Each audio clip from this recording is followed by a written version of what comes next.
أكد وزير الأشغال العامة والإسكان المهندس فلاح العموش أن لا علاقة للجسر الرئيس الواقع على طريق عمان البحر الميت العقبة الزارة بحادثة طلبة الرحلة المدرسية. وأكد العموش أن الحادثة وقعت داخل وادي زرقاء معين باتجاه معين على بعد كيلومترين من الجسر الذي لم يتعرض لأي انهيارات وما زال قائما. وبين العموش أن الجسر الذي انهار وتداولت وسائل إعلام صوره يبعد عن موقع الحادثة باتجاه منطقة الفنادق نحو 5 كيلومترات، وأنه مغلق منذ نحو عام، وأن هناك مجموعة من التحويلات قبله. وبين أن هذا الجسر تعرض للانهيار فجر يوم الجمعة بعد مرور 14 ساعة على حادثة البحر الميت.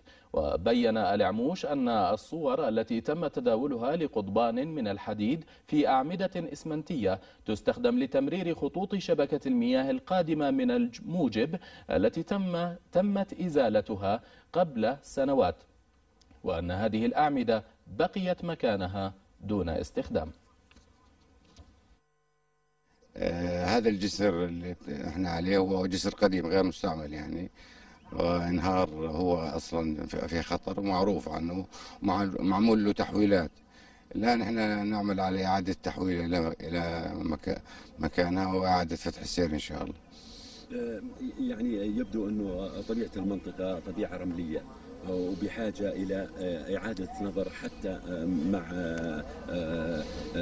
اعمال جديده مع وزاره الاشغال. احنا الان العطاء الجسر هو مطروح، يعني المفروض نفتحه يوم الثلاثاء، لكن يعني سبقتنا الامطار الغزيره، وان شاء الله انه تكون الامور جيده، سنقوم بصيانه واعاده انشاء هذا الجسر سريعا. الحل السريع لوصل جنوب الأردن مع شماله من خلال هذا طريق البحر الميت. احنا الآن شغالين على إعادة تحويله وإعادة ربط الشارع إن شاء الله. نفت